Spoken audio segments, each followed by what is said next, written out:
This has been Kia Philippines' longest running nameplate. A lot of people have considered this the brand's turning point from budget, low-class models such as the Kia Pride. But when they first introduced the Carnival, everything changed. And this time, in this generation experiencing a mid-cycle refresh, there's a lot of changes that I want you to find out.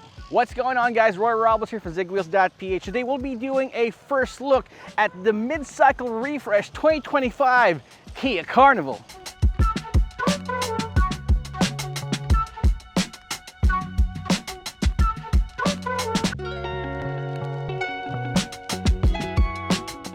Now, while the previous Kia Carnival was looking quite handsome in my opinion, I think this update right here brings it more in line with the brand's current lineup of vehicles, such as the EV9, the EV6, the Sorento, and yes, even the Kia Sonet. I love the star map headlamp design that they've implemented right here, especially these vertically oriented DRLs. The DRLs actually run through across the hood right here, the only break being the middle with the Kia badge right there. It's got an updated grille looking a little bit more aggressive, a lot boxier. Anyway, if you looked at the previous Kia Carnival, you'd say that's one fine and dandy looking vehicle, but right here it adds a little bit more aggressiveness, a little bit more sportiness to the family drive. I mean, you've got this huge hood right here on top, you got cameras there that works with its advanced driver assist systems, and one here for the 360-degree camera or surround view camera as well. You got this updated Tiger Nose grille. Ever since the Tiger Nose grille was first introduced, I mean, when it was first introduced, I was quite apprehensive with how it looked, but right here, it's been through so many changes that I'm really used to it, and right now, I wouldn't want any other Kia without it. So yeah, the front end of the Kia Carnival definitely shows you a lot more sportiness, again, to your daily family drive. Now, one of the many reasons why the Kia Carnival has proven to be quite popular to the Filipino car community is because, yeah, you've got your 7-seaters, but unlike SUVs or crossover SUVs, it's not really that much high up, so it's easier to get in and out of the vehicle. As you can see here, you still got a significant amount of ground clearance to work with some ruts or road imperfections, unlike a sedan, but it's still low enough so it's easy to get in or out. And that's no different right here with the Kia Carnival. Now, the biggest change that we've seen right here in this model, in the mid-cycle refresh, are those wheels. These are 19-inch alloy wheels that kind of mimics the design of its current lineup of EVs. So it's more aerodynamic and boxier as well. I mean, literally box. You got a whole square design going on with those 19-inch alloy wheels. Still have the same floating roof design here. This nice blade looking detail right here in the back adds a little bit more contrast and adds a little bit more a pop of color here on the side, apart from white and black. You see the tail lamps wrapping around the rear of the Kia Carnival right there. It's a simple, clean design that a lot of people are certainly going to appreciate. You'll find your 360-degree cameras right here on the side mirrors as well, and a nice trim below the car so that you can make sure that it adds a little bit more, contrast, a little bit more dynamism to the overall design. Of course, my favorite part right here are these automatic sliding doors, which you can actually operate from inside the vehicle and even out. Yeah, fancy. Now, a little bit more of those changes can be found right here in the rear. The biggest one, of course, is this huge light bar running across the rear of the Kia Carnival. And more of that boxy designs right there. You got this nice looking spoiler up top and a shark's fin antenna. This time around, they've added some sort of skid plate design at the bottom. So again, it's trying to mimic the look of an SUV, but the Kia Carnival has always been quite distinct, that it sets itself apart from SUVs, from MPVs, even from minivans. I think this is a great balance when it comes to design. Now, you've got a power tailgate right here. As you can see, this huge tailgate opening up, giving you access to all this space here. If you notice, the interior floor is actually quite low, so you can actually put in bigger items inside. And because of the low loading height, you can actually put those things without any problems. I want to demonstrate to you guys how you can actually fold the third row seats down easily.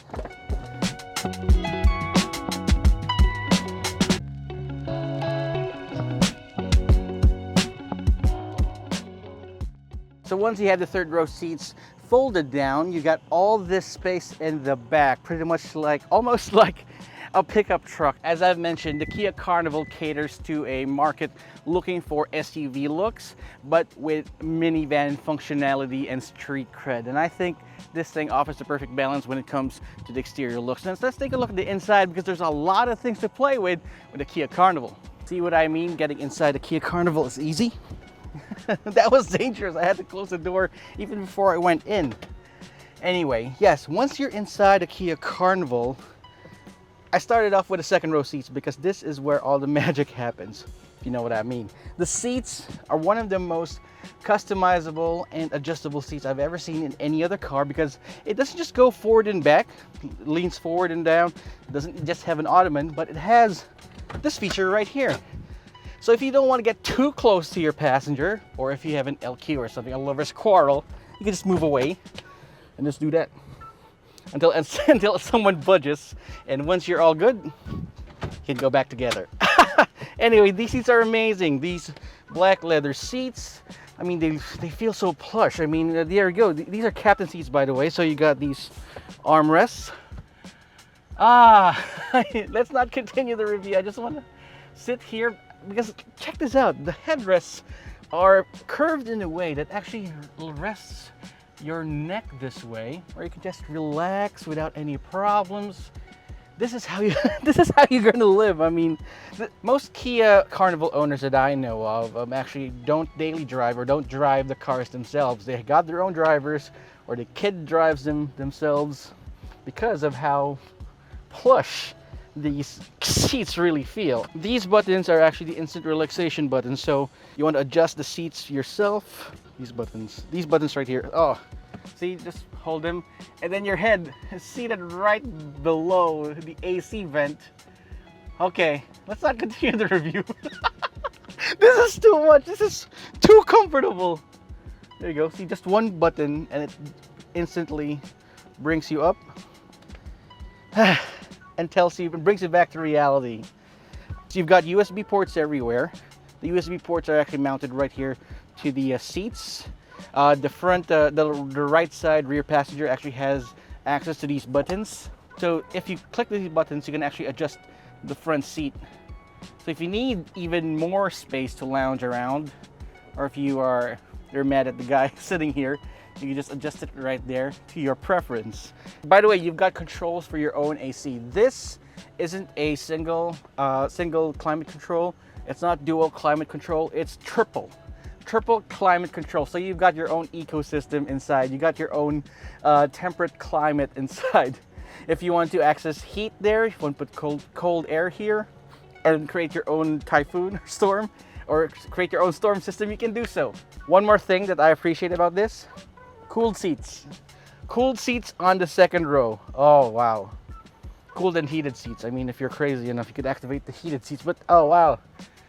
Cooled seats in the second row. So you got captain seats, cooled seats, USBs, your own climate control system.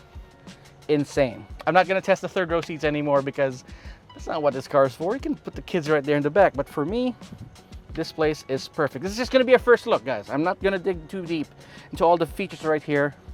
I just wanna say, this is insane.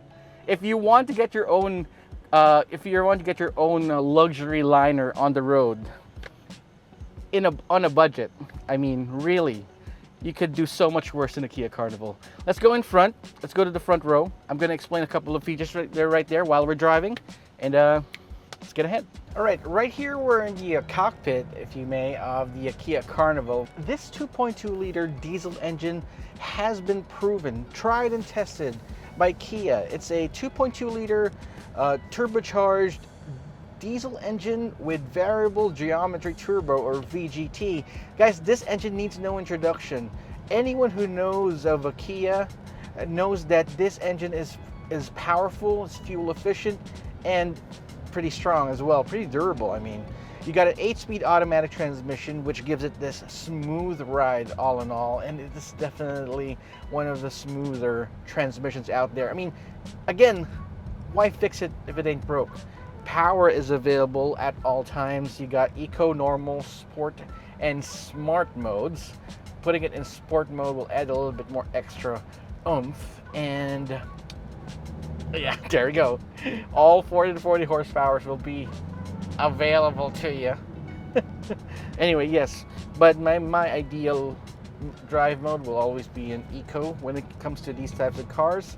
Sport mode is great, but this is all about comfort. You got fully independent suspension all around. It's so smooth. You guys will definitely enjoy this car.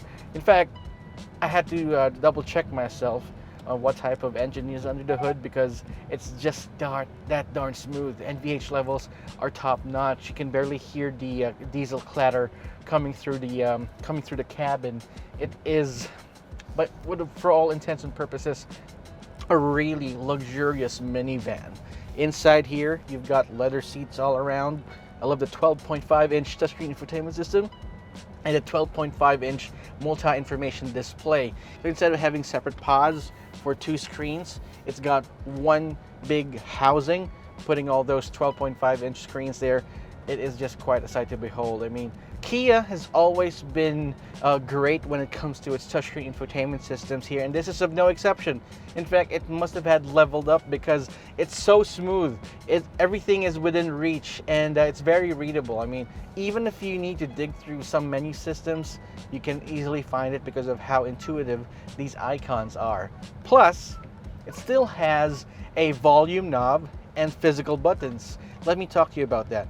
This huge panel right there at the bottom pretty much mimics the Touch ID, the touch bar in MacBook Pros, if you're familiar with that.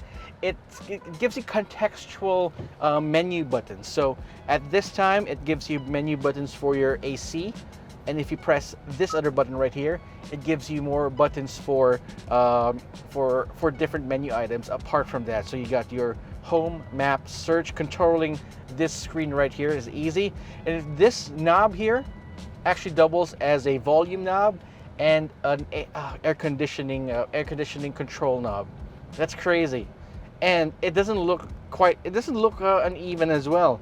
It looks like e-ink. I'm not sure if that's e-ink or not, but it definitely gives you this LED display that my best comparison again is the touch bar in the MacBook Pro. You've got this huge center console here, a nice chunky lever for your shifter, and all the buttons that you need are available here. You got some blank buttons right here in the middle, but that's perfectly fine. I mean, I haven't found any button here that I found missing. Those must be for some other purposes, like if it has all-wheel drive. I'm not sure if there's a variant that has all-wheel drive. This is only a front-wheel drive vehicle, and what a car it is indeed. So you got your parking sensors there. You got 360-degree camera system for safety features. Again, I'm describing the safety features right here.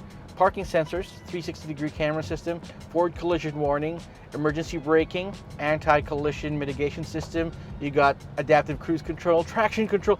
Everything that you need for advanced driver assist systems is here in the Kia Carnival. Even with the front seats, the driver seats, they have four-way lumbar support. I mean, four-way. So it goes forward and back, digging right to the lower back, and up and down. So pretty much you have a massager, almost though. It's got memory seats right here. Pricing for the Kia Carnival has not been announced yet, but we've been told that it'll be between $3 million and $3.5 million, depending on the trim that you're getting. So there's going to be two trims, the EX trim and this one, the full fat version, the SX. And for me, whatever option or whatever variant you choose, you cannot go wrong with this. I mean, people who usually buy cars in this segment, they're looking for that a little bit extra. If you're thinking that this is a little bit more, this is a bit too much for your taste, this is not for you. This is definitely a car that people who definitely made it are looking for, but are looking for something valuable. I mean, yeah, you can definitely buy premium luxury vans out there, but sometimes you got to think to yourself, are those purchases really worth it? For me, this one here, 3.5 million, could most definitely be a steal. So that's our first impressions of the 2025 Kia Carnival. Things I love about it, it's huge on the outside, huge on the inside, looks really aggressive, and retains that 2.2-liter diesel engine, which bodes well, of course, for Kia Carnival fans. I want to know what you think. Drop me a comment in the comment section down below, and while you're at it, subscribe to our channel and hit that notification icon so you wouldn't miss any of our videos. This has been Roy Robinson, Zigwheels.Ph. I'll see you guys next time.